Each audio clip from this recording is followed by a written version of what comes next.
All right, folks, we're going to open up the floor for questions. We're going to go deep right, Spencer Holbrook, Letterman Row. Right, when you look back at the film and watch the way Miyan ran, does it make it a little easier to make sure to pace the way that Travion comes back and make sure that he's fully ready to go with that guy like Miyan? Watching the film, he was our player of the game on offense. I thought he ran hard.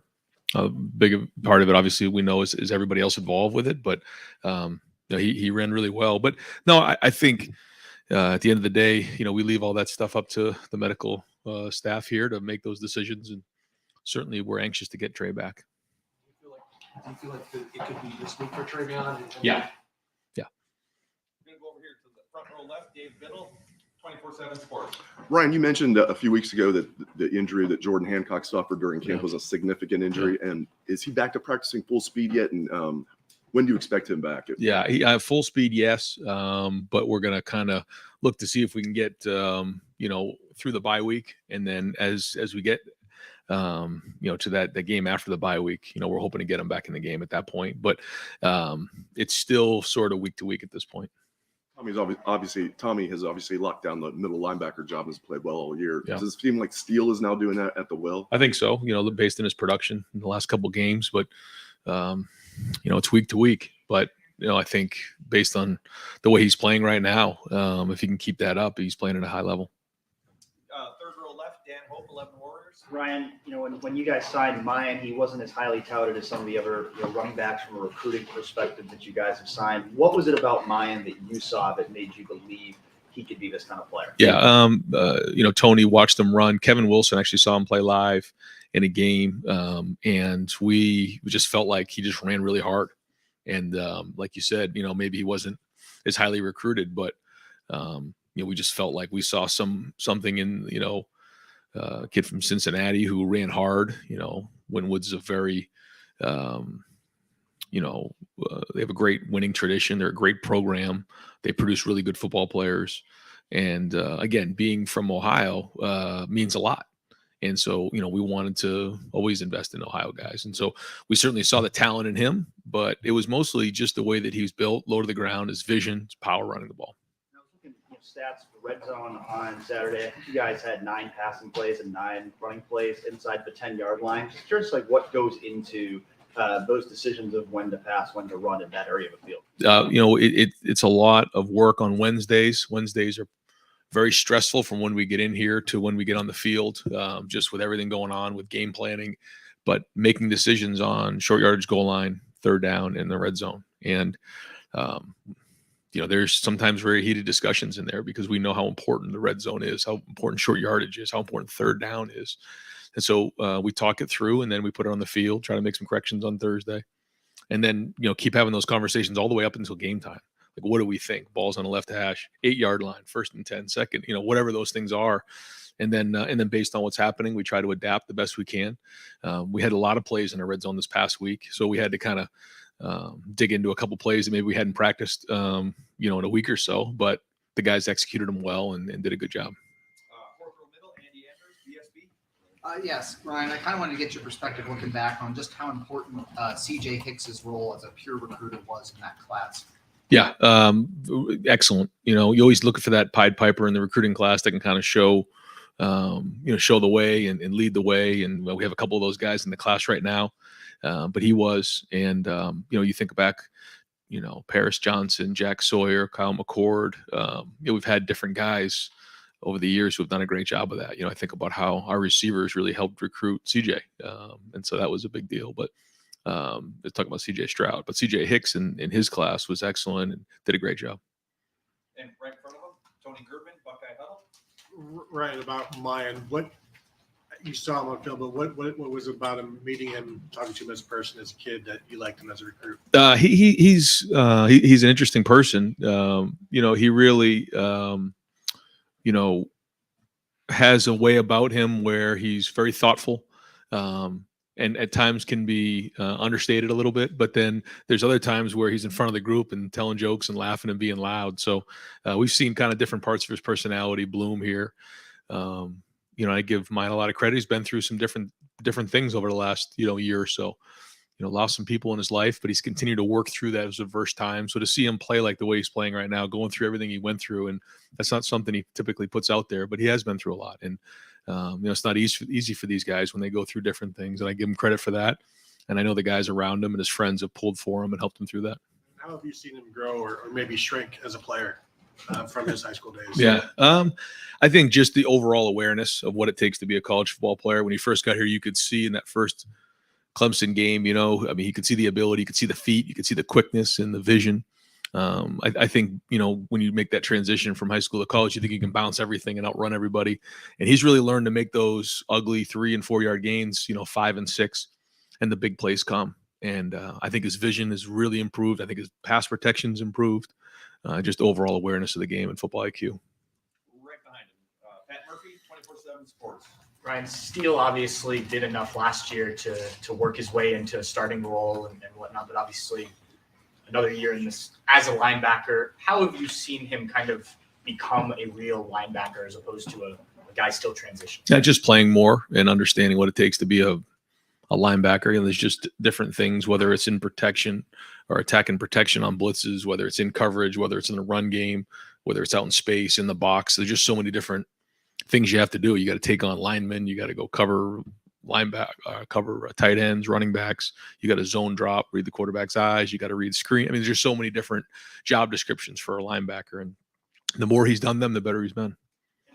I know you guys have now done that with Chip as well, and you talked about why that position can be one that can flip sides, but how difficult is it for a guy to, right before a season or in an off season to make that kind of transition? I think it's a challenge, but I also think that both those guys played in high school. So it's not like they just started playing and out of nowhere. But when you see guys who are very athletic, who have the ability to cover guys down the field, cover ground, speed, power, explosiveness, change of direction, those are the skills that you look for in a linebacker. And so, some guys want to really try running back first to see if that's what works for them. And a lot of them, it does. But that's something that's happened over the years in football. It's pretty natural for linebackers to make the transition over to linebacker. But I do think, when you're talking about college football, it does take some time and takes a little bit of adjusting, which, gives Steele credit and Chip. They're making that transition quickly. Second row right, Bill Landis, Rivals. Ryan, when you have a player like Jackson returning and you're sort of formulating your plan for the season, how much of your playbook are Jackson plays, like stuff you draw specifically for him? A lot. And I figured when you don't have access to that, does it force you to accentuate different things within the offense? And how has that process been so far? Yeah, 100%. I think you hit it right on the head. And I think when we talk that, in here, we always say, one of the strengths of college coaching is being able to adapt to what you have. And I think that's what you've seen here, and that had to kind of happen in game when we were in the Notre Dame game. It kind of caught us all off guard. And then we've had to do that here over the next couple of weeks. And looking forward to getting Jackson back and getting him going, and certainly brings a whole nother element to our entire offense. But I guess it's been a silver lining here is that we've had to, like you said, kind of go down the road of some different packages. And you can see that, those guys have embraced it. And, you got to credit our staff and our kids for really embracing it and putting it on the field, because it wasn't something that we spent a ton of time on the offseason, but some, but now it's on the field. It's one thing to practice. It's another thing to put it on the field and be successful. So we think that it gives us some versatility in our offense as well. Have you, I guess, learned anything about your offense sort of along that journey in terms of things that maybe are strengths that you weren't anticipating coming into the year? I just think certainly the tight end play between Cade, Mitch, G, those guys have been solid contributors for us. And then also just, the young receivers, I think, seeing the way that the offensive line has handled some of the run game and the way the running backs are running. I think when you add all that stuff together, you're seeing progress there. Again, know where we need to be. And as we continue to get challenged more and more, we'll see where the adjustments need to be made. But I think that's something that, we've looked at here in the first 5 games and seen some progress. And just one last thing, when you have a quarterback that is a Heisman Trophy candidate and you know how important cumulative stats are to that award, you're in a game that is clearly trending in your favor. Is any part of your decision-making calling plays, let me see if I can steal a touchdown for CJ here, rather than maybe calling things within whatever the flow of the game will be at that point? Yeah, I mean, you can't go down that road. Although you understand that that is part of the world we live in right now. But I think what CJ would tell you is that all he wants to do is win. He's not looking for individual awards, and he was the happiest guy on Saturday. And there were a lot of holding calls. There's a lot of things that just happened, and he would look at you and say, "Well, we scored 7 touchdowns in our first 9 possessions." If someone said that to you, that's a pretty good day. And we're all looking around after the game going, well, I guess we got to get better in these areas. It was a clunky day. It's like, whoa, we'll get a grip on things a little bit. And so I think he would tell you that. And, we have to just take what the defense is giving us, and we have to look for that balance. And that's the most important thing. And all the other things will take care of itself in the end. Over to the right, Dom Berry, WBNS 10 TV. Coach, first road trip of the season, what kind of concerns and how does it change for you guys? Yeah, going on the road, tough place to play. Certainly a great stadium and great environment, and it's going to be hard to win up there. It always is, and this is the first time we're going on the road, so new challenge for us, new test, and it's been unique that we're into week 6 here and haven't played a game on a road. It's been great, but we got into a good rhythm. But now we got to go get our first conference road game.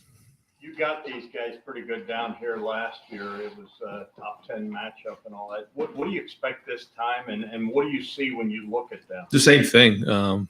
They've had a couple injuries here and there, but they're still very much the same team they were last year. A lot of those guys are back, so I know they've lost a couple games here, but we're expecting a top 10 team. We go up to East Lansing.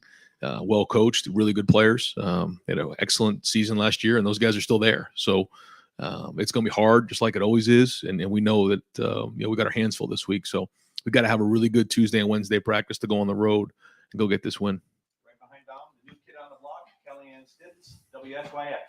Hey, Coach, today, what challenges can Michigan State's defensive front present, especially with Jacoby Windham coming off the edge? Yeah, they've done a good job last year, and they do a good job this year of trying to create, chaos in the backfield.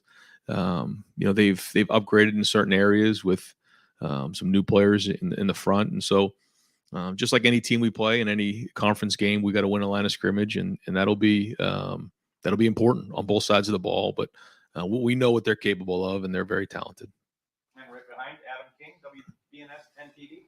Coach, you guys have had to win a lot of different ways on offense this season. Have you had a time in your career where you've had to kind of change your game plan this much? And how much do you think you've learned just from the first 5 games and having to do that? We've learned a lot about our team, I think, and where we're going. But this is still just the beginning. We've got a long way to go. And I think, we all understand what needs to be done this season. And I think we have a better idea of what we have than we did 5 weeks ago, first going into that Notre Dame game. I think every year you learn more about your team. You learn more about, what you need to do to win. But it's not magic. It's fundamentals. It's taking care of the football. It's tackling well. It's winning the line of scrimmage. I mean, I say that every week, but it's true. I say to the guys, you might get bored of me saying it, but that's the discipline of bringing it every week, is you got to do the same thing every week. And sure, it gets old to hear, but it's the truth. And the great ones can do it every week and can bring it every week and don't get tired of the basics and the fundamentals. You said on Saturday that it wasn't style points, but you guys won 49-10. How almost tiring does it get that Ohio State has to win 100-0 every week? And how hard is it to walk in a locker room and say, like you said, it's clunky, even though you guys just dominated a Big Ten opponent? Yeah, well, I was walking into the Blackwell and someone grabbed me and just said, "Coach, good luck in the game today. 63-0, right?" I said, "Okay, okay." We'll start off by trying to get the first down, but it's a good thing. It's a good thing, and I think it's the pride everybody has in our program. I think it's the hard work of so many people here that the expectations are so high, and that comes with the job. And that's a good thing. We look at it like it's a good thing, that people expect us to win at a certain level. And, if we score 7 touchdowns in our first 9 possessions and we're talking about how things were a little clunky, then that's a good thing, because we're holding ourselves to a very high standard. And I embrace that, and we embrace that. We love that. And that's what makes us good, is we didn't come to Ohio State to be average. You want to be great. And so that's the way we take it. Right across the aisle, Dylan Davis, Delaware Gazette. Paris Johnson obviously came into the season with a lot of expectations, a lot of hype, if you will. Seems like he's even exceeded that this year, the way he's playing so far. What are your thoughts on Paris? Yeah, I think making the transition to tackle, he's done a good job. He's got some bigger challenges coming, but he's made some progress for sure. I think all the guys up front have. Again, as we continue to build throughout the season, we'll start to see more and more growth for all those guys. I think you're seeing that across the board with the guys up front. Still a lot to work on though, but there's been bright spots. There's been flashes. There's been good play in the run game and in the pass game. But still a lot of things we want to continue to clean up. But you're right. I mean, for first time starting a tackle, there's been some good play. Defensively, where you were at last year compared to where you're at this year, how does that affect your play calling or your decisions in a situation with the confidence you have in defense to be able to get stops, whereas last year maybe those stops weren't coming? Yeah, I mean, certainly early on, like in the Notre Dame game, it was huge, deciding to kind of push the ball inside the 10-yard line and play defense. I think that certainly in those really tight games are going to play into it big time because when you're getting those stops, then you play the field position game, and that's okay. But again, it's not something we're used to, but that's just the way it goes. And so that's smart football. And the minute you start getting away from that, then you start getting arrogant. You put yourself at risk big time, starting to think that, that doesn't matter. It certainly does. We got to play the field position game. We got to play great defense, and we got to take care of the football. Right behind him, Cameron Teague Robinson, the Athletic. Ryan, when it comes to changing player positions, not specifically linebacker, but just in general, how's that conversation with some of those guys when it comes to moving up position? Yeah, we don't really make the decision. We bring it up. Like for instance, with Cade Stover, it was his decision. Steel Chambers, it was his decision. We tell them what we see, what we think. But in the end, if you're forcing someone to change positions, it doesn't work. They have to want to do it. They have to embrace it because it's really hard, and they're going to fail over and over and over again. And the only way to make it is to be able to sustain over time through those failures and be resilient. So that's my experience with it. I feel like that's why those guys have had so much success, because it's something that they wanted to do, not something you guys forced them to do. I think so. Yeah. I mean, to take Chip, for example, I mean, we recruited him like crazy as a linebacker here, and he wanted to play running back in college. And we said, okay, no problem. We love you. I mean, loved him. But he decided to go to Arizona State and then realized he wanted to play linebacker and came back. And now he's really embracing that role. And I think you're going to see his career take off. Back wall, Jeremy Birmingham, Rivals. Ryan, now that we're a little bit over a year into NIL, would you say it's a net positive or a net negative for the sport? And can you just dive into, in a world that's sort of lawless right now, how challenging it is to stay within lines that are almost invisible? Yeah, I think it's such a it's not a black and white answer, positive or negative, because while the idea of it is definitely a positive, and there's a lot of people who are benefiting from that. Certainly our players are benefiting from it, and it's excellent, and they deserve it. It's hard because there's a lot of hard feelings, because there's a lot of gray area in terms of what's allowed, what isn't allowed, inducement, those type of things. So until we wrap our minds around that and get some really concrete rules on how we want to move forward with this, on what is allowed and what isn't, college football is a multi-billion-dollar business, and when you don't have the guardrails in line, or for these types of things, then there's going to be hard feelings. And I think it's just important that we try to get our arms wrapped around that. Beyond that, you're, I think, a third of the way through what you hope is the full season of 15 games. Have you guys started to see new leaders emerge in the program? And all offseason was about the leadership committees and that kind of stuff. Yeah. Who stepped up or that you've seen as elevated? You have three captains that really can't play, so I'm just I mean, I've really felt Ronnie Hickman out there big time. I think his leadership's been excellent. With the guys up front, I mean, you're seeing Luke, you're feeling Luke when he's out there. I think DeJuan Jones has been a pleasant surprise just in terms of his day-to-day positivity out there. Just feeling him out there.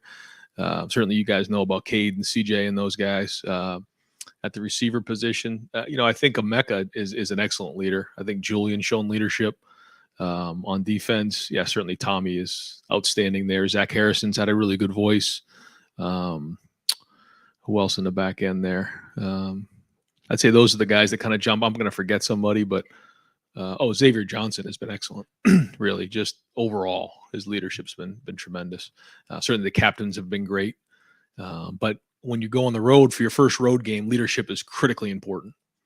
And so our leadership will be challenged this week. Deep left, Brendan Gulick, Buckeyes Now and Sports Illustrated. Coach, just curious, as you've watched the last couple of games on film beyond stats, how do you evaluate the way CJ's playing? You just take it, play by play and, grade what you see on film. And there's been some really good things and obviously some things that he's got to improve on, but that's everybody on the entire program. But there's been some really good play there. As it relates to Michigan State, it seems like one area they really excel right now is actually in their punt game. Got the number one punter in the country. I know they haven't turned those field possessions necessarily into wins, but how do you approach a week of preparation when you're going against a team that can flip the field the way they do? Yeah, we have to. Well, we talked about it today in our staff meeting, what the objectives are in special teams, and that came up in the meeting. They do a great job in that area. So that's an area we got to win. We got to win the kicking game. It's part of our plan to win.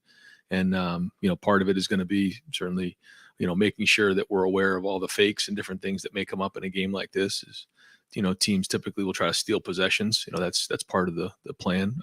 A lot of times we see, so we have to be on edge there, but then we got to do a good job of trying to be aggressive and going after some punts. And at the same time, when it's time to return them, we got to do a good job of holding them up so that, when a punter, can really do a great job with punting the ball with hang time and down the field, you got to hold guys up in order to get a return. And we have good returners. So, we'd like to get some yards back on that area so that, we don't feel like we're going uphill all day. Quick, Emeka last week, I mean, it was an awfully windy day. When you evaluated the fumble, is that kind of how you saw that? The wind might have. Yeah. I mean, that's not good when you turn the ball over, the first punt of the game. And, he's been reliable for us and he'll continue to be reliable for us. But I know we wish he had that play back. I mean, nobody wanted to make the play more than Emeka Egbuka. Nobody cares more than him. So, he'll take a look at it and try to figure out how maybe he could work on that a little better. We'll get some punts up there on windy days and keep working through it. But we have all the confidence in the world that he'll catch the ball when it's in the air. Right in front of him, Mark Snyder, Press Bros. Yeah, Coach, 5 straight games at home, and you've had a lot of people cheering for you. Now you're going to have people are going to tell how much they hate you. Right. And all teams being different than the Rose Bowl team and this team. What are you looking for from these guys? Because you go up there, you play the game, you come back down. I mean, that's like that can be pretty stressful for a young player, a young team. So, what are you looking for from this team? Yeah, I think the first thing is composure and focus when you go on the road. You have to do a great job with leadership. The older guys who have been through this before have got to lead the way because, like you said, if you haven't been through that before, it's hard to simulate going into, hostile environment like we're about to do. So the leadership and the older guys got to lead the way, and we got to show composure and focus, and obviously play hard. That goes without saying. But there can be a lot more distractions when you're on the road. So, in terms of when you're at the game. Now, the good thing is when you're traveling together, there's less distractions in terms of all the outside stuff. You're kind of on the bus, and you head up on the plane. You're at the hotel together. There's not all family members, just different things in the area that may be a distraction. So that part's good, but I think those are the areas that we'll focus on. When any of the teams that you've been an assistant on or the head coach with. Any team that in like maybe the first or second road game where you're coming back home and going, wow, this team's really changed. Good things happen. Yeah, you can learn a lot from being on the road. Absolutely. Yeah. Game in particular. Not offhand, just here as we talk about it now. But I know what you're talking about. I mean, I'm aware of what you're saying. You can really mature and grow as a team when you're on the road and go get a conference win on the road. It can mean a lot. So I don't really have an example offhand, but certainly I agree with what you're saying. Right in front of him, Jacob Bench, the Lantern. Yeah, hey Ryan, just going back to, you mentioned the distractions and the NIL and all things like that. We've crossed the Power 5, a couple of different programs have parted ways with their head coach already this early into the season. Just from your standpoint as a head coach, how difficult is it to keep up with all the extra, things going on in season aside from just winning the game on Saturday? Yeah, it's a big challenge, but you know that, what comes with it. Doesn't make it easier, but that's why you have to hire great people that you can rely on, and you do all the work in the off season, to get to these moments here. But to say it's easy, that's not true. It's a challenge, but that's what we signed up for, and that's the way we want it. Yeah, you hiring great people, leaning on others. Just who from Ohio State kind of helps out with that kind of stuff? Who do you lean on? What sort of advice do you seek? Yeah, I mean, everyone. It just depends on where you're talking. When you talk about the team and you talk about the strength and conditioning area, Mick Marotti's a huge person that I go to all the time. In the recruiting area, certainly it's Mark. When it comes to operations, it's Quinn Temple and Brian Boltolini. When it comes to the obviously the football stuff, it's the entire staff, the coordinators, starts with those guys. Just day-to-day stuff, Keenan Bailey is a huge help for me. And there's just a lot of people here that you have to lean on. Everybody has their certain area that they got to be really good at. And if they don't, they kind of stick out. Kayla Olson's got to be the best nutritionist in the country. I mean, just the work she puts in for these guys and how she helps these guys on a day-to-day basis and the hours she puts in, it's unbelievable. And so we have our player development with Tony, Candace, and CJ. There's so many people around here that have to be on their game all the time. And if they're not, then something falls apart, and we can't have that. And I think everyone embraces that.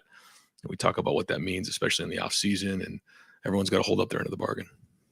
Front row right, Austin Ward, Rivals, 97.1, The Fan. Right. Cam Brown's had to go through these recovery processes several times. I'm sure he was hoping he was going to be done with that this year. How has he handled this one, this latest setback? What's been the frustration or the mindset for him as he tries to get back out there? Yeah, he's been itching to get back out there. He's been stressing to get back out there. I mean, I've felt an urgency about him for the last week that he's dying to get back on the field. So he's gonna we're gonna obviously make sure that he was where he needs to be, and gonna trust the doctors and all the medical people. But I mean, he's trying really hard to get back on the field, and I don't think anybody's more frustrated than he is. So hopefully this is a great week of work and we can get him back on the field this week. Outside of he was playing well early on. We've seen Denzel struggle a little bit, and you've had the injuries with Jordan. Like, what has it been like to manage that whole unit? I know it hasn't worked the way that you or Tim probably or Jim imagined for this first month plus. Yeah, well, we haven't really had that whole unit at full strength, and you think about not having Jackson and a few different guys. We haven't been at full strength, but when you look at most teams across the country, most of them aren't anyways. So that's part of the game, and so you have to adapt, and that's where some of the young guys got to step up. And to the young guys' credit in that room, J.K. and Jair had to step up, and so that's good. That's building some depth moving forward. But like you said, we can get Cam back this week, and hopefully Jordan in a couple of weeks, and Denzel, coming off of that hand. I think he's got a game under his belt. So hopefully, he'll take the next step this week. But that's part of it. We were missing a couple guys like Cam and Lathan for a game, and so some different guys have had to step up. And so that part has been good. Some guys we've played some depth here. But ideally, we'd love everybody healthy. Second row left, Stephen Means, Cleveland.com. Just one more follow-up on the punt return. I know he muffed that one, but he's had a couple this year where he's had to basically catch it over his shoulder. Has there been conversation about maybe just moving him back so it's not even this year? The tough thing about moving him back is on that field, because it's not grass. When it bounces and rolls, it rolls forever. So it can cost you 30, 40 yards. So trying to find that sweet spot in there is difficult. And the funny thing in the stadium is if you looked up at the flags, it was blowing south, I believe. And down in the field, it was going the other way. And then all of a sudden it would turn on the field. So it swirls down there. So sometimes to try to get an idea of where that wind is taking the ball or holding the ball up is a little bit of a challenge. We try to do the best we can out there.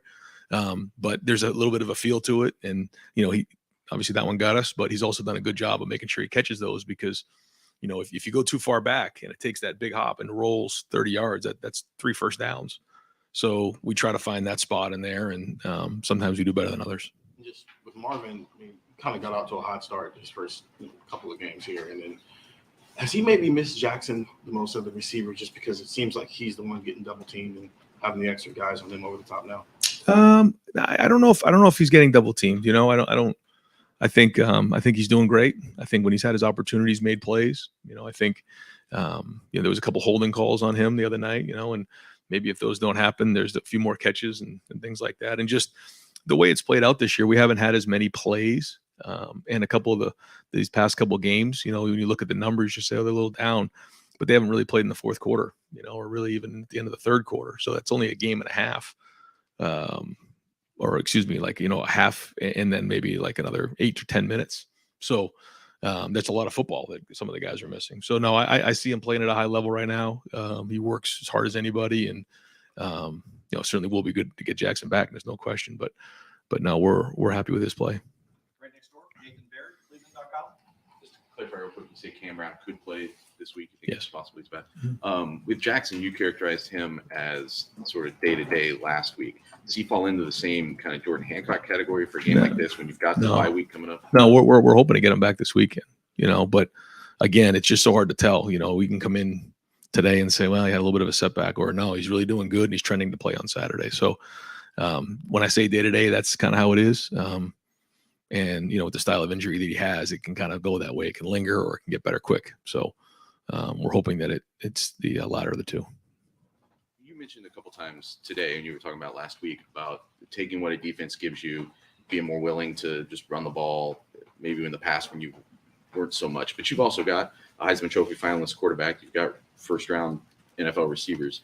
So how are you finding, I guess, that balance just as a play caller? Because don't you want to still be the one dictating things offensively and pushing that action? And how do you reconcile that? Yeah, we just every drive we're trying to score touchdowns, and whatever it takes on that drive, we'll do.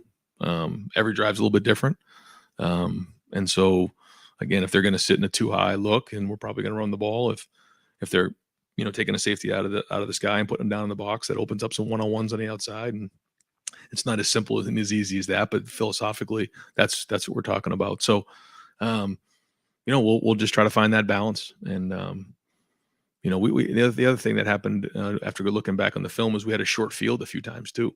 So some of those drives, they only had to go about 50 yards to score. So when you look at the numbers at the end of the stat sheet, it looked a little light. And but I think that was just unique to the game. So are you seeing or feeling a shift as far as just how defenses in general are approaching you, or things you're seeing across college football? The defenses are maybe trying to take that away more and playing back more. Yeah, I don't know. Yeah, I think that the defenses have really done a great job this year. I don't know what the numbers are across the country, but just at first glance, it seems like the numbers seem to be down a little bit. I don't know if that's accurate or not, but I feel like the scores and stuff seem to be down a little bit. But maybe that's just maybe that's not accurate. But I just feel like defenses are doing a good job across the country. Got time for a few more. Front row, Joey Compton, Columbus Dispatch. Ryan, looking back on Denzel's return against Rutgers on Saturday, what did you make of it? What in general for the season that he's had? He's had some maybe more ups and downs than he had last year. What do you think's kind of like contributed to that? I think he, in terms of his movement and working through that hand, I give him a lot of credit for having that procedure done and getting back on the field so quickly. Goes to show you how tough he is, and he's been right there for a lot of these plays. He just hasn't quite finished them, and so that's an area that he's got to work on. But the good news is he's right there, and so we believe in it, and Tim's going to drill the heck out of it this week. And but his footwork and the way he's moving is all really good, and his cover ability is really still strong. He just got to finish at the point of attack, and I know he understands that, and he's going to work on that this week.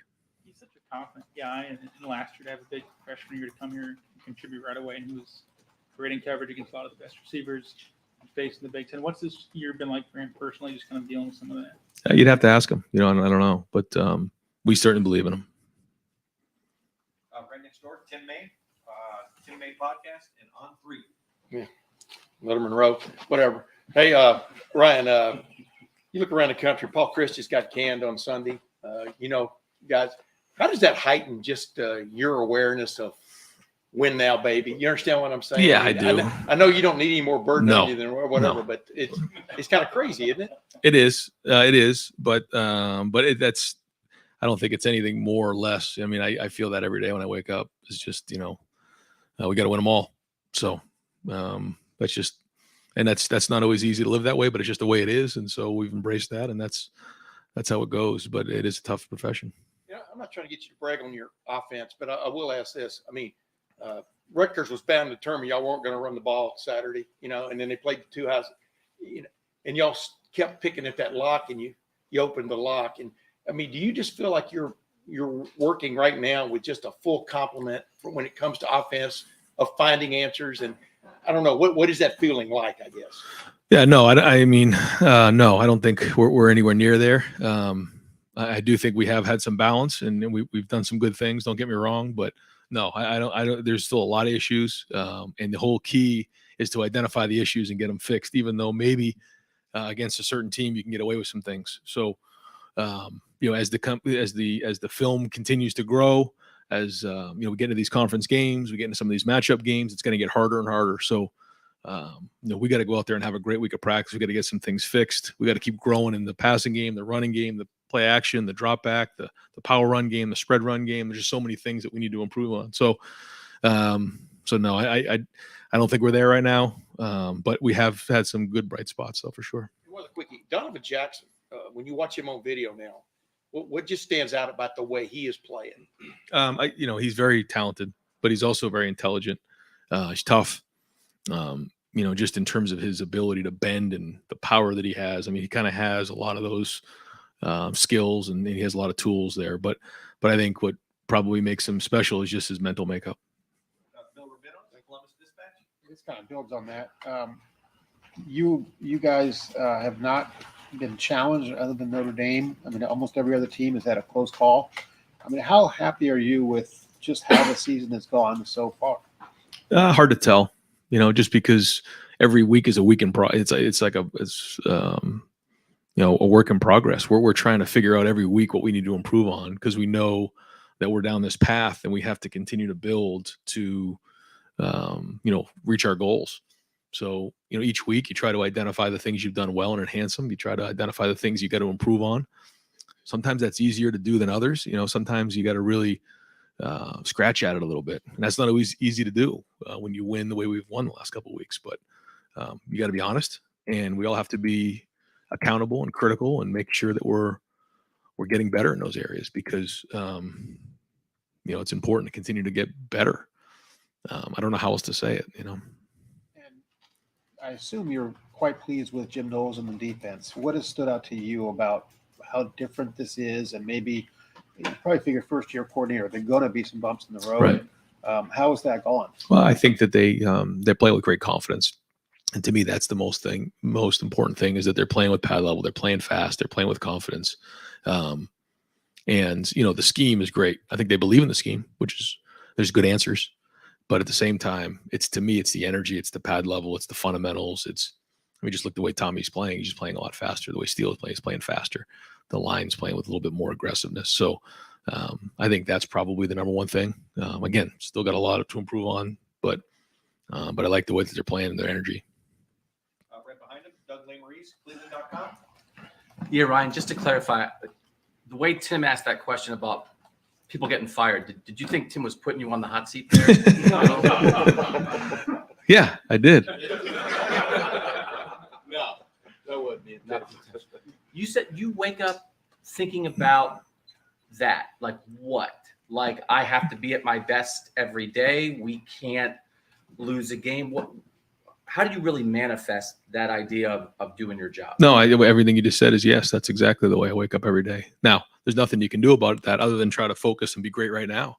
And you got to wake up running every day, or someone's going to get you. So that's just the way it is. And I think our team understands that. I think that so far we've had that approach. Now, can we sustain it? That's the challenge. You said the Wednesdays when you're in the offensive meeting room and you're coming up with red zone and short yardage, and all that, I think you used the word stressful. Isn't it fun too? Isn't it ball coaching? Like what's there's stress in there and trying to be perfect, but also what's it like when all the offensive guys are in there trying to make a plan? Don't you love that?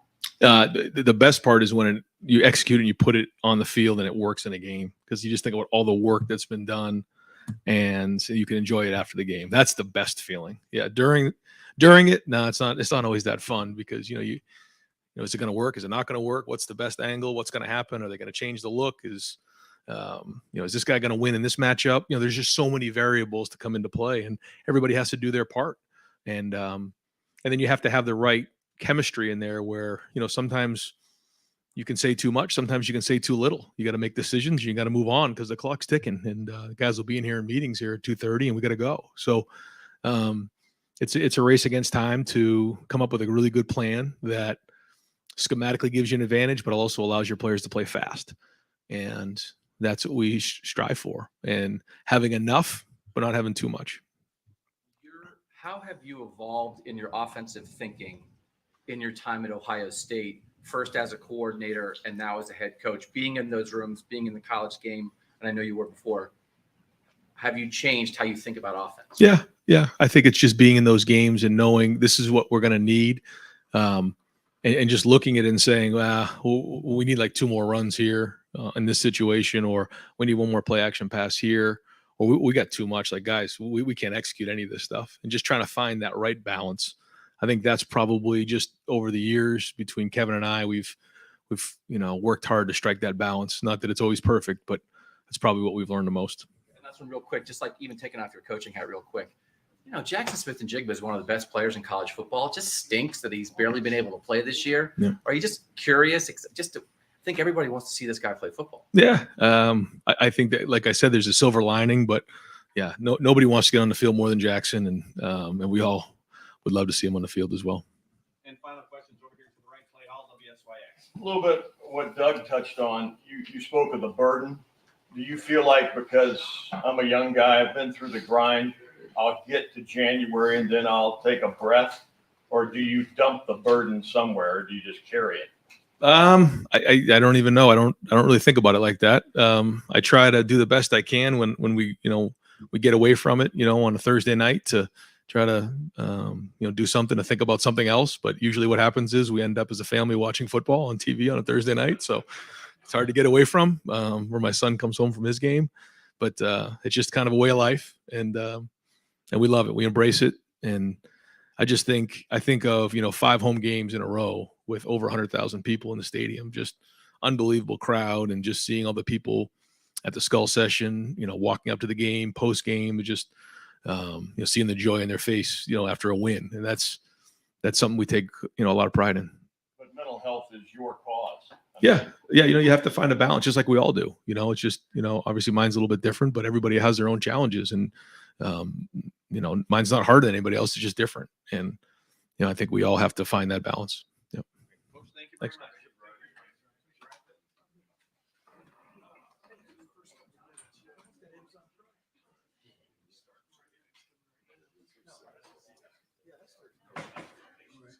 All right, folks, we're going to go 15 minutes here real quick with Coach Knowles. Open it up. Cameron T. Robinson, the athletic, 4th row right. Jim, when Tanner went down, Castillo came in, just kind of, he played, I think, somewhere around 30 snaps that game. How did you evaluate his game when he got on the field? Thought Kai had a solid game. I mean, here's a true freshman and really has not had many reps at that nickel position. We had to make that adjustment during the week and trying to look ahead, get him in there at different times.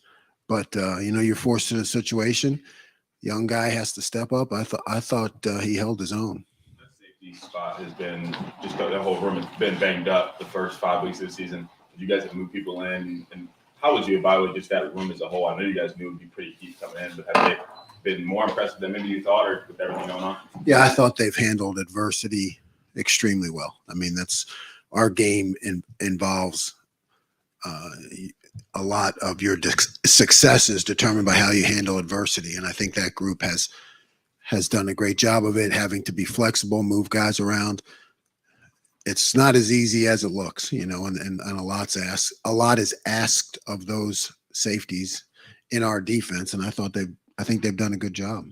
Let's go far left, Justin Holbrook, WCMH. Rutgers 1 for 11 on 3rd down in that game. You guys are, I think, 11th, 10th in the country in 3rd down. You talk about adversity. That's the part where you see what the defense is made of. Why have you guys been so successful there on 3rd down? It's just something that we emphasize. It's part of this system. And I actually was disappointed. I just looked at that and saw we were 11th in 3rd down. We certainly have higher aspirations than that. We're doing well, but it is a critical part of our system. So our guys are trained from the beginning on how to hold the line and know where that down is, because to me, that's the game of defense, getting the ball back to the offense. And particularly when you have an offense that is as successful as ours, you want to get the ball back to them as quickly as you can. So if it's not by a takeaway, that's all on that 3rd and 4th down. So we're doing well. I'm pleased, but we certainly want to continue to grow. Front row left, Dave Biddle, 24/7 Sports. Jim, there was a lot of talk about Court Williams in the preseason. I know you guys are extremely deep at safety. What's going on with Court? Do you expect him to have a role in the defense this year? Yeah, Court has been banged up. You know, he's had some things going on that hasn't given him the chance to fully compete to earn a position. So he's a great leader, and you know, certainly we hope he comes along, but he's not completely healthy. So, you know, we need to give him time to get better. J.K. Johnson, can you just describe his skill set? It seems like he's very confident. I know he's fast. Just describe him as a corner, if you would. Yeah, I like J.K.'s aggressiveness, number one. His reach, you know, his impact in press coverage, and his competition at the end of the route. I think those are things where J.K. excels. You know, and that derives from having the physical traits and the skills, but like you said, also the confidence. But I like the way he throws punches at the line of scrimmage. That's what we talk about a lot. Front row middle, Bill Rabinowitz, Columbus Dispatch. Yeah, you're top 10 in the country. I know you want to be even higher, but given that you're first year coordinator here, players have to learn a whole new scheme. How happy are you with what the progress has been? You know, I'm pleased. I mean, we have seen some success, you know, but you know, it's always just defense is such a right now proposition with, you know, failure is not an option. So it's just drive, push to be better, you know, never really look back on any of that until the end of the season when you look back on things. Aside from the plays that didn't go right. I mean, you look at those all the time because you're trying to figure out how to get better. But, you know, like I said when I got here, we don't have 3 or 4 years to put this system into to make it into a premier defense. It's got to happen right now this season. So it's my job to keep pushing it. What's your biggest concern? You know, defense, because you can play well, you can play great for a long time in the game, but it only takes one play. You know, it takes one play for something to go wrong or a 50-50 ball to go up in the air. So my biggest concern is that we continue to compete and have that mentality on defense of stopping them on that play, no matter what the score is. You know, we get into some situations where it might be easy to relax, and it's my job to continue to press upon them that stopping people on the next play is a habit. So like when it comes time when you need the defense to stop them, you can't just pull that out of your back pocket and say, hey, let's stop them now on this play. It's got to be an attitude. It's got to be an every down thing, regardless of the score or where we're at. So that's my biggest concern. Right behind him, Nathan Baird, Cleveland.com. Seems like this is probably the 3rd season in a row where we've had discussions about the defensive ends and the balance between creating pressure and then actually getting home on sacks. Where is your level of satisfaction right now with where that's at, and how much do you feel like those have to get home in order for this to be whatever your concept of a championship level defense is? Negative plays, right? Always having the ability to get a negative play, right? Because that sets the offense back behind the sticks, the pressure on the quarterback. You know, I'm pleased with what we're doing up front. I think it's my job to continue to create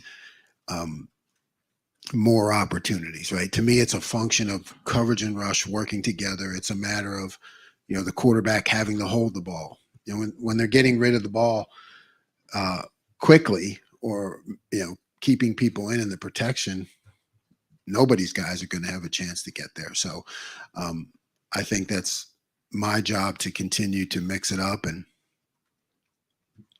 you know, continue to grow the system. We're not there yet in terms of what we're capable of in installation. So there are a lot of things out there that I'm trying to sprinkle in week to week just to free those guys up more. Right behind him, Tony Gertman, Buckeye Hustle. Jim, you've said, and your players say it now too, that what happens on Saturdays is your fault, like the bad things. When did that become your thing? I think it, back at Duke,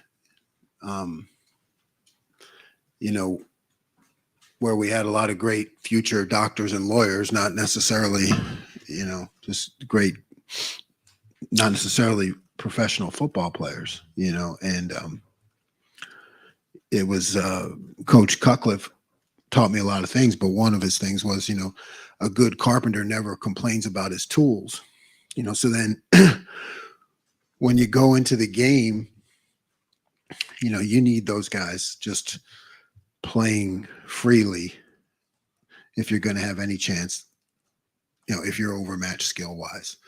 So, and those were guys that tend to overthink things. So you're just trying to free their mind of that, to go out and play and not worry about making mistakes. Now here, I have great tools, right? I mean, I don't know. I'm not a fixer guy, but what are the best tools, like Craftsman or something? I don't know. I grew up in a row house project, so I can't fix anything, but we have great tools. But now in order to allow those guys to perform, I think it frees them mentally, and it's just a good thing it's like a good thing for me to put in their mind as they go out to the field, like, hey guys, there's a sale today. I bought all you guys a free pass on any mistakes you make today, if that's like the last thing I say to them, to me, they're like, yeah, I mean, that kind of fires me up. I'm like, okay, yeah, just go out and play. And I think it's something that, if things happen on that field, I have to look at myself first all the time, and if it's great, then the players should get the accolades. If it's not, then I should be the one who's figuring out why it didn't, because in the end, ultimately, all we are is a product of our habits and our training, right? I know Coach Day believes in that. Coach Mick, in the weight room, that's it. We're a product of our habits and training. So if it doesn't show up on the field right, then it's up to me to look at where it went. But how do you get those guys to perform to their best? I think we all worry about making mistakes, and these are young men who get a lot of pressure from social media or their parents, or everybody's looking at them, every single thing they do. So I want them just to play when it comes to game day. I'll stay on them pretty hard during the week, but game day, let them play. Front row right, Tim May, Letterman Road. Just a quick throwaway. How many cups of coffee? It is coffee, isn't it? Not anymore. How many cups a day for you? Not that many, 6. But I'll make the coffee, and then I'll put like a triple espresso on top of the coffee. Yeah. So, but that's just one. That just counts as one. Yeah. Okay. Yeah. My real question: what are conversations like with Tommy Eichenberg? Is there give and take? Is it just, you can tell he's absorbing everything you're saying? I mean, what is that? Because obviously with us, he's fairly clipped on conversation. But what is it like with you? Yeah, what you see is what you get. He's clipped with me too. I mean, that's what it's. There's some grunts, and it's like, if something's not right, he'll stop and like barely look at me, but kind of like, and I'll say, you were supposed to do that on this play in practice, right? And he'll go, and go on. I mean, but he's always like, he can see things, which is ideal, right? He can see them as they happen. So if something's not right on the practice field, you'll see him just stop, and he won't really say anything. But I know he's looking for me to give him the answer, like, what the hell just happened there? I mean, and then I'll tell him, and he'll just go back and play the next play. But if you had a guy get it, as you've talked about this in the spring stuff, but if you had a guy get it as quickly as he did with what you're thinking, what you want out of this defense, et cetera. I mean, is it? I mean, he's picked it up as quickly as anyone I've ever worked with. Got time for just a couple more. Front row right, Austin Ward, Rivals 97.1 The Fan. So I'm sort of building off your philosophy there for game days, letting guys go play. On the interception for Steele and Zach's tip there, correct me if I'm wrong, it didn't seem like it was the most exotic play call you could come up with, just maybe two guys making an individual play to their training. Is that? Well, we had a pretty good, I mean, there's a little more to it than you seem. Yeah. I mean, there was some bluff going on. There was a great one-on-one matchup that we created for Zach, and he, and put him at the right position to take advantage of that. But I did kind of look, bust on Steele after the game. I said, I thought you were a running back here before I got it. No wonder they moved you to linebacker, But the way that they both sort of took that call, however we want to describe it, and then a hand match, recognizing a tip ball, the way that they executed it after that, I'm sure from your coordinator seat made you feel pretty good. It looked smooth. I think it was a medium. I'm thinking third and medium, maybe, right? So Steele's position and where he was on the field was very well planned, and he knew exactly where to be. I mean, not that you're predicting the tip ball, but when you talk about areas on the field and where to be, I mean, it is satisfying when it all comes together. But it happens like in a blink, and then there's no celebration for me. There is for the guys on the field, and I want them to have that, because I'm trying to you're always trying to process everything that just happened, what they did, what led to us making that play, for the next call. That's what you're working on doing. Front row middle, Joey Kaufman, Columbus Dispatch. Jim, what did you make of Denzel's return after missing the game and just kind of dealing with the hand? Yeah, he's dealt with a lot. He really has. He's he wasn't healthy a lot during camp, so he missed a lot of reps.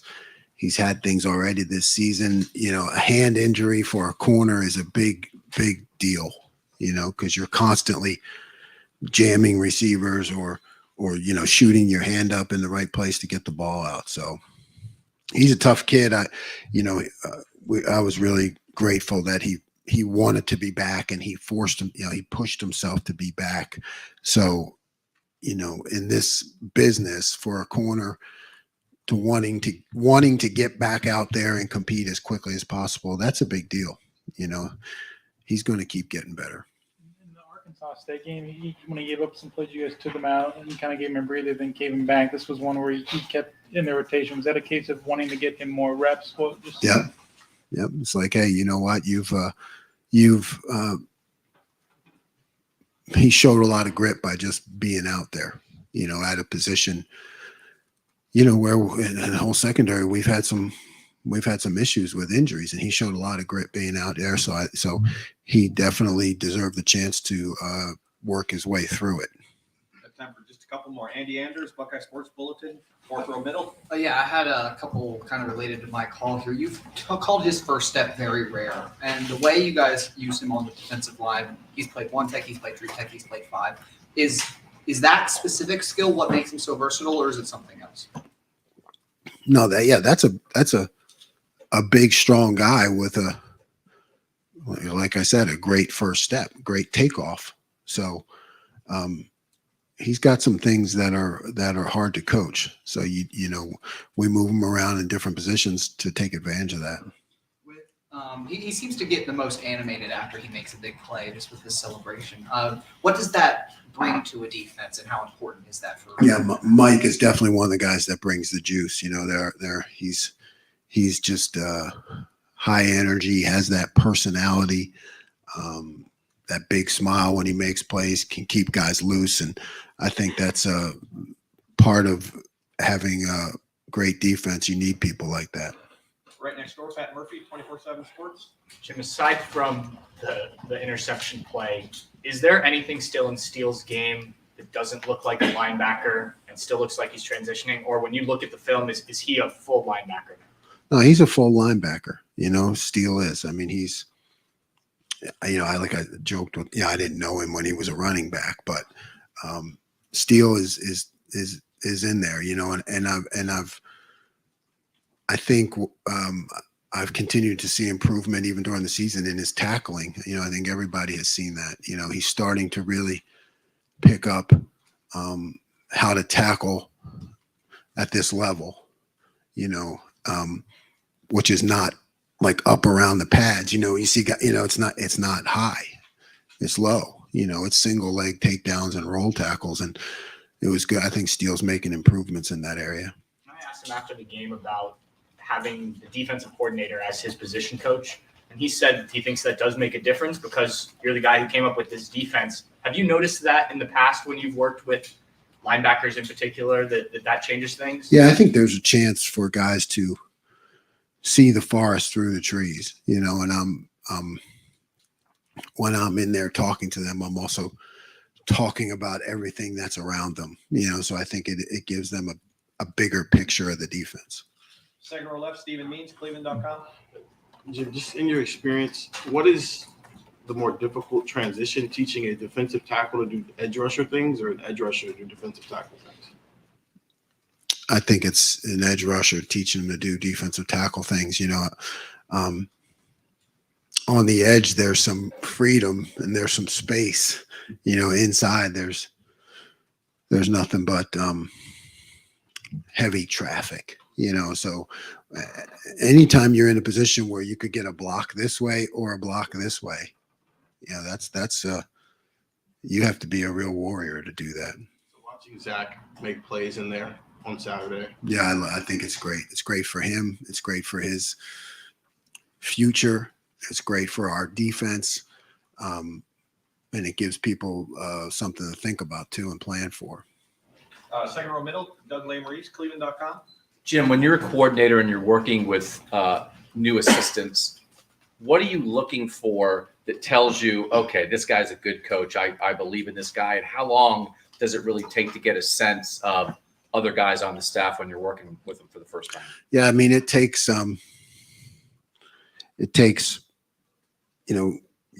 usually a full season, right, until you really go through the battles together till you really know each other.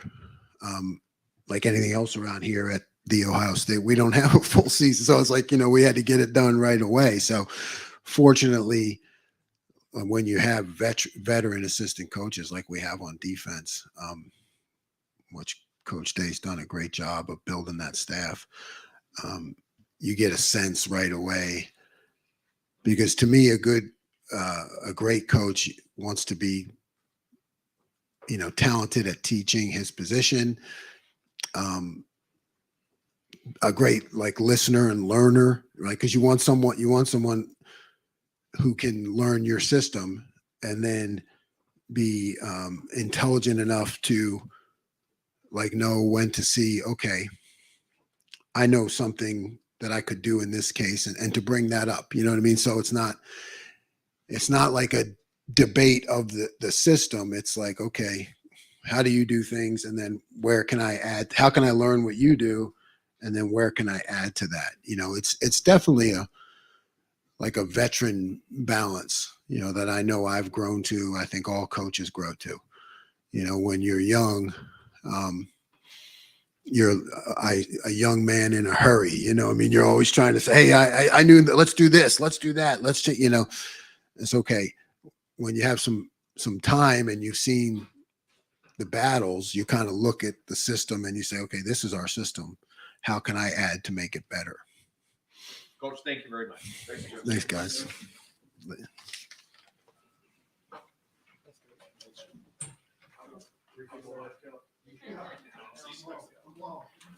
Coach, ready? Thank you. Thank you very much. We're going to open up the floor for Coach Alford here in a moment.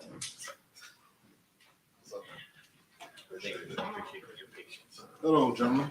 Ladies and gentlemen, I apologize. What's up, Coach? What's up? We're going to open up deep left. Brendan Gulick, Buckeyes Sports Illustrated. Hey, Coach, thanks for spending some time with us.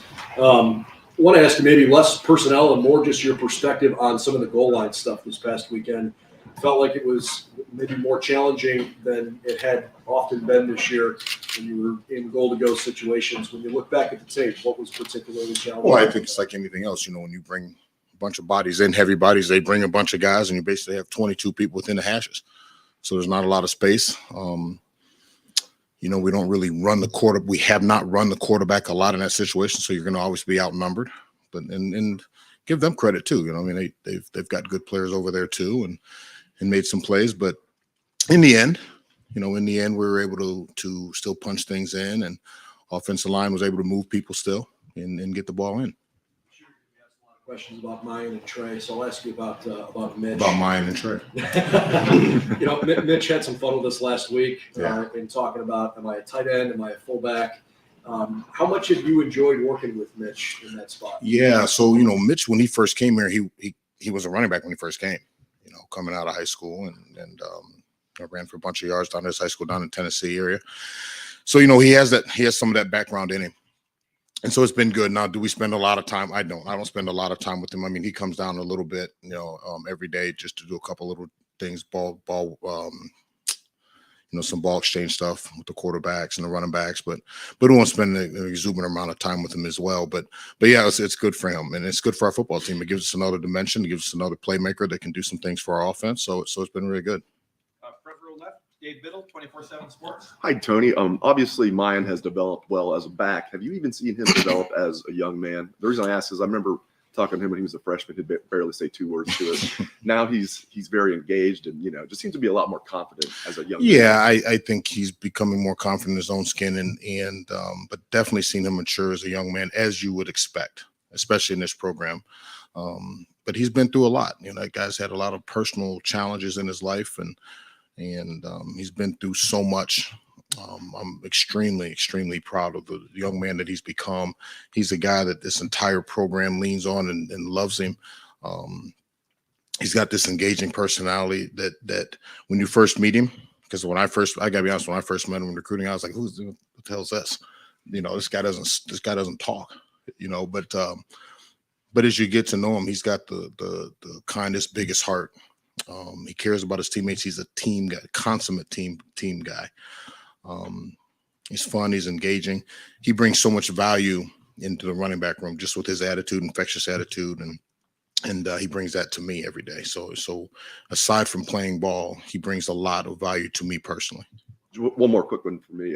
How's a guy like TC Caffey fall through the cracks? I know he had one FBS offer, Army. I'm sure you're thrilled that he did. Getting him as a walk-on, he had one of the best careers in Ohio high school football. I mean, I can't answer. I can't answer that. You'd have to ask all those other schools that missed. But no, we were fortunate to get him. And I haven't really me personally, haven't gone out and actively recruited a walk-on like I did a scholarship player. And probably that's my own fault, but I did with him and his family. And was I told him way back when, if there's some things that come and arise for you and your family that you think are in their best interest with scholarships, by all means, I understand, take it. But if not, and this is something you'd want to entertain, here's what we have for you. And that's what they wanted to do. He's a Buckeye and grew up in this great state and wanted to be a part of this program. And we're thrilled to death to have him because he's going to be a good player. Thank you.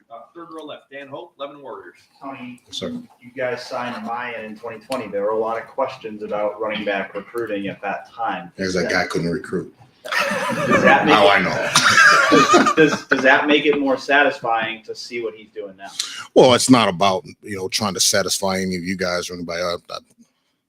Hell, just go home. No one's ever satisfied at my house. So, but no, in all reality, we just want to get players that can help our football team and help our program and help us win. And so that's what we got to Miyan, and a lot of people, to your point, a lot of people would have said, well, he's not that highly recruited, but we saw some things in him, obviously, and just some sheer and raw toughness, just the way he plays the game. And he's an Ohio kid, and if we can recruit Ohio players, that's what we're going to do. And so it's been great. And he's, like I said, he brings so much value to this football program, and he's a damn good football player. Did you always think Miyan could get to this level, or has he even exceeded your expectations? Oh, I don't know. I try not to put expectations on our players, on our kids. try to not to put a ceiling on them, and just coach them to be the best that they can be. And as we continue to grow and climb, we'll go where we can go. But I try not to say, well, I expect this, and all of a sudden, if he can exceed it, I'm not going to put that ceiling on him. And I don't think that's right to do to any player for that matter. But here's what it is. He's tough. I mean, he is rugged, and he's a violent player. And we saw that in high school. We saw that his true freshman year. And it's just continuing to be the guy we think he could be. Left, Tony Gertman, Buckeye Hub. Tony, what's it like for an assistant coach when you're recruiting and you really, really like a player, but there's no room for him? It's tough. It's hard. And, but that's part of being part of a program like this. You start recruiting guys. And I think the hardest part about recruiting is you build these impeccable relationships with kids and families. Sometimes you get them, right? There's sometimes eventually you got to turn and walk away from them, and where you had a scholarship as you're going, and then all of a sudden you don't. And so that's hard. And it's hard to look young people in the face and say, I know you may want to be here, but we just don't have room. But that's the business side of it. And at the end of the day, I'm a firm believer too. At the end of the day, if you build those relationships the right way, kids and coaches, we're all diligent about the work that we do, that everybody eventually fits where they're supposed to fit. Was Miyan in danger of being one of those guys that you wanted but didn't end up a Buckeye? Well, he was a guy, again, we were on some other guys. He was always right there, and we were always talking to him. And but at the end of the day, we didn't know where it was going, and it kind of fell back into his lap a little bit. And then he had some decision to make. Remember, he was committed to Iowa State. And he could probably tell you more about it, but I mean, I quite frankly, I think he was pretty pissed at me, Well, no, he was pissed at me, but and I've told the story before that long story short is, first impressions do go a long way, but they also can be wrong sometimes too. And like I said, he didn't talk much. He kind of sat there and didn't say much. He wasn't very responsive to things that I was trying to say to him or do with him, as far as calls and text messages and driving an hour and a half up here. And so I was kind of like, well, maybe he doesn't want to be recruited by us.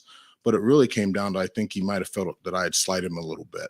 And then as I got to know him, I went down to him, and at the time was his head coach, Coach Parker.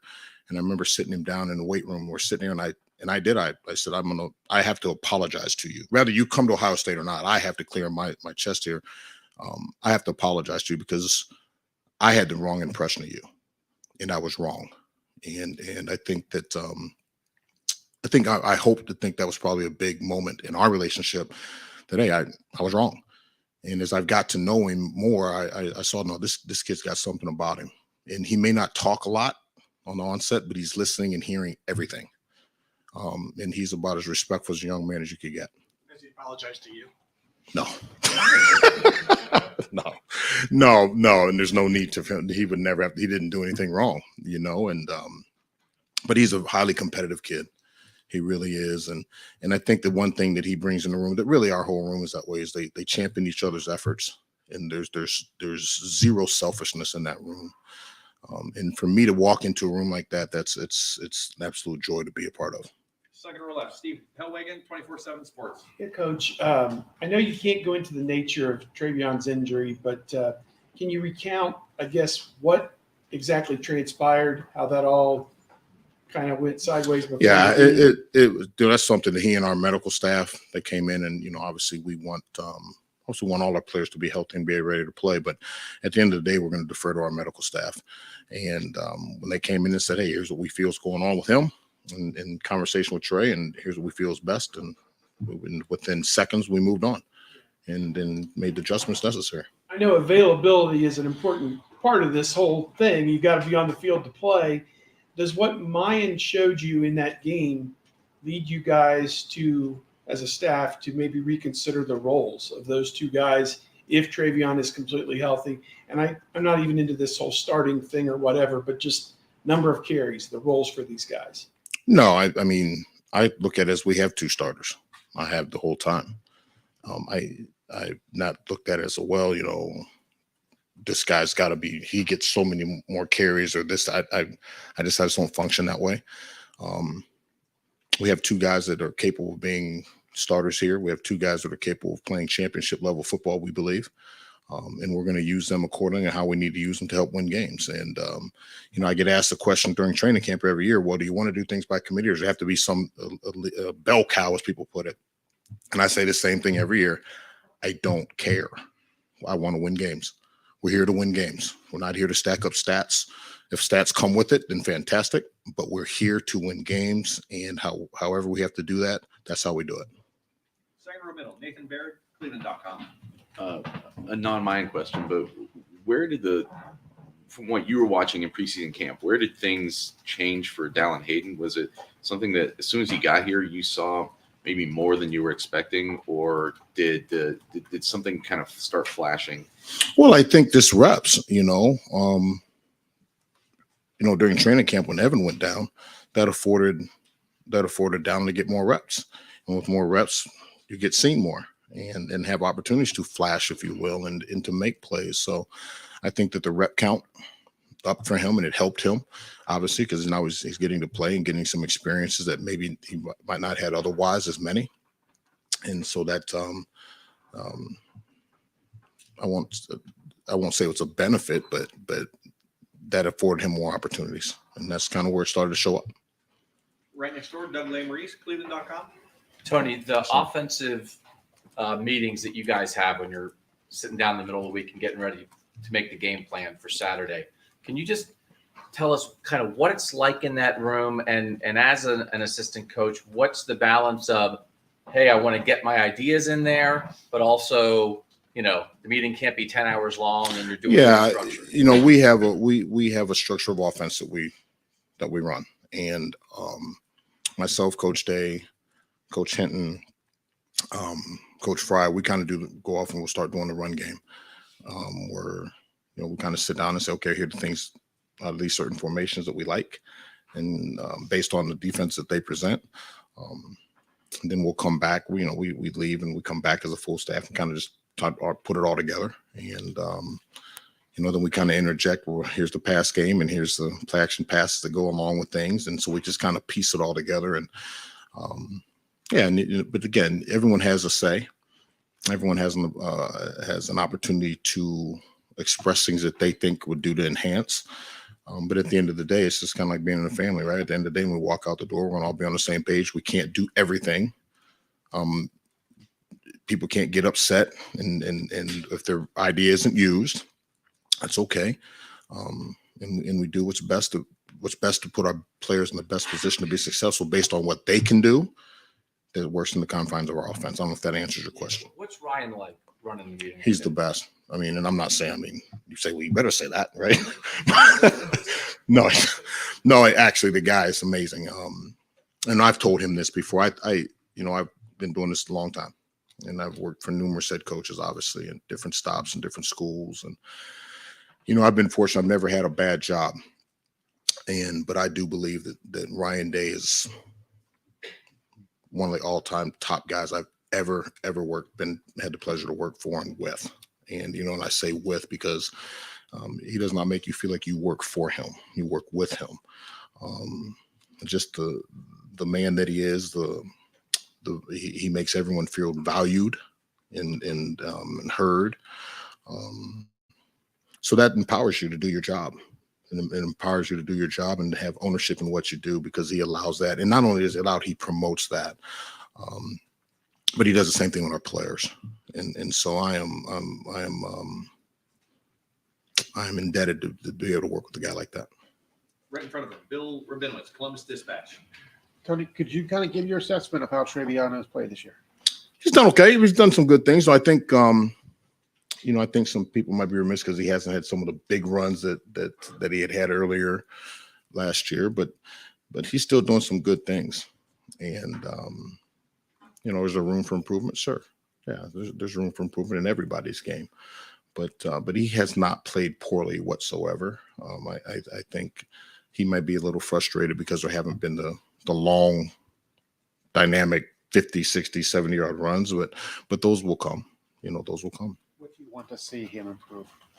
I just think, some of the vision things, and I think attacking, second, third level defenders. and kind of making some guys miss in the back end of the defense.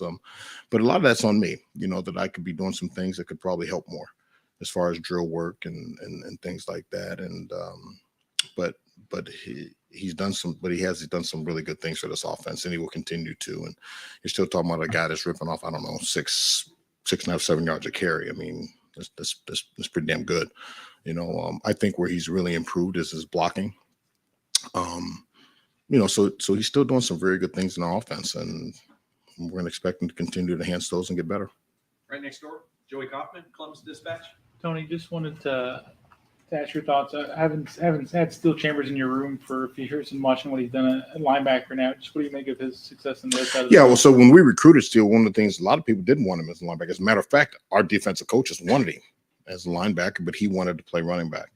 And so we took him as such, and we didn't have the conversations early in his career that if you're not getting a ton of reps on offense, we will possibly approach you about playing defense. You can always reserve the right to say no. But he said yes to it. He just wanted to play. So it doesn't surprise me that he's doing well over there. I think it was about maybe 20 seconds after his interception. I was like, well, this is why you're at linebacker,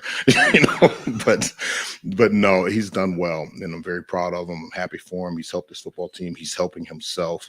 I think it's been a good situation for everybody involved. Right next door, Tim May, Letterman Row.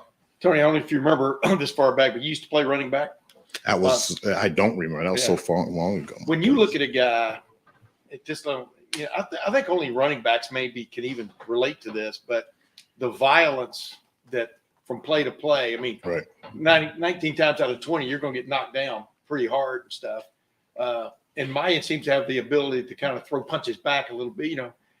What are you looking for when you're looking for a running back? And in that regard, I mean, can he be tough enough? I guess is the question. But number two, what just stands out about Miyan in that area? Yeah, well, first of all, I think Miyan, he's about 3 feet tall. So, but Miyan doesn't give him much surface area to hit. It's all shoulders and thighs, and he's so strong. The lower half of his body is like hitting tree trunks, and he does a really good job of speeding up into contact. And conventional wisdom would say, if you're like the analogy of driving a car, when you're going into contact or hit a car, if you're to have a car accident, you hit the brakes and slow down. Well, this is a little different. You have to speed up into contact, and he's an uncanny way of speeding up into contact, driving his legs into contact and through contact. He's got really, really good contact balance, so he's able to take shots and bounce off of them and still keep his balance. And he's a load. He's 225, 227 pounds. But he has an uncanny ability to be able to speed up into contact, and then he reduces the surface area in his pad level, so there's not a lot to hit. Yeah, but it's also a willingness to do it. I mean, Absolutely. You got to be a willing combatant. Yeah, no doubt. You can't be soft. Yeah, can you look in his eyes and see when he's really? I mean, in a game, what you got to just talk. You just got to talk to him. I mean, it's not about just in game. I mean, just sit down. If you sit down and have a conversation with him, he's a tough guy, and he's a very motivated guy, and there's nothing soft about that kid. I mean, now again, he's very nice and he's humble and all those things, but he is a tough guy.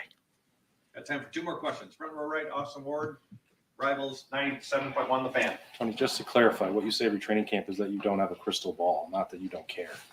I said that. I want to clarify that. Yeah. Do you tell me how off base this may or may not be? Do you see anything, or did you see anything with Trey before the foot that reminded you of 2018 with JK and wanting to take the next step as a sophomore, and he wanted to hit home runs and sharing time with Mike and all that? No, I don't. No, I don't. I mean, I think everything is individualized, and I got to be honest with us. I'm not gonna allow people to paint a picture of this kid's not playing well. And no, I'm not saying that you did, but no, I didn't see that, and I haven't seen that. So I just think circumstances, we are where we are, and there's some things that we can do better, and he can do better, and I can do better. There's some things that Miyan can do better, and Dallin and my whole room. So We're not a finished product. We're in week 5, and we're going to keep swinging. And again, we're just trying to win as many games as we can, however it looks. And final questions right behind him. Bill Landis, Rivals. Tony, when you're recruiting to a room that could very well end up looking like what you have now, and there's essentially 2 starters, as you said, is there a personality trait that you look for in high school players that tells you they can excel in that kind of environment as opposed to one where they're getting 30? Yeah, I think just unselfishness, and team guys. And that's why when recruits come here, and we're fortunate to get them on this campus, obviously I spend a lot of time with them, but I want them to spend time with our players. I want them to spend time with Trey and Evan and Miyan and Dallin and TC. I want to spend time with all those guys because they'll be able to tell me too what's really going on. How does this kid really think? But that's the biggest thing. Just besides the skill sets, right? You're talking about the personality traits. Just a guy that's very, very unselfish. A guy that that understands and values hard work and loves to play football. I mean, loves none like to play, but loves to play. And just because a guy flashes on tape doesn't mean he outruns everyone, doesn't mean he loves the game. He might just tell you, he might just be better than everybody else. But do you love this game and all the stuff that comes around with it? Because it's not easy. It's not easy. And you have to be able to leave your ego at the door, as they say. Right, and strip your ego off this thing and say, listen, whatever you have to do to help us perform to win, and that's what we need. And are you willing to do that? And we ask those questions. So it's not a shock to your system when you come in and say, well, I have to share carries, or I have to, I'm maybe not the number one receiver that everyone goes to. We have a lot of guys that can play. And at the end of the day, I'm a firm believer of this too, that at the end of the day, Bill, everyone's going to get theirs. If we have the success that we all desire to have and we all covet, every single person will get theirs in the end. And so I won't say we, I try to recruit to that. Coach, thank you very much. Thanks, guys. Appreciate you. Thanks, All right. Take care.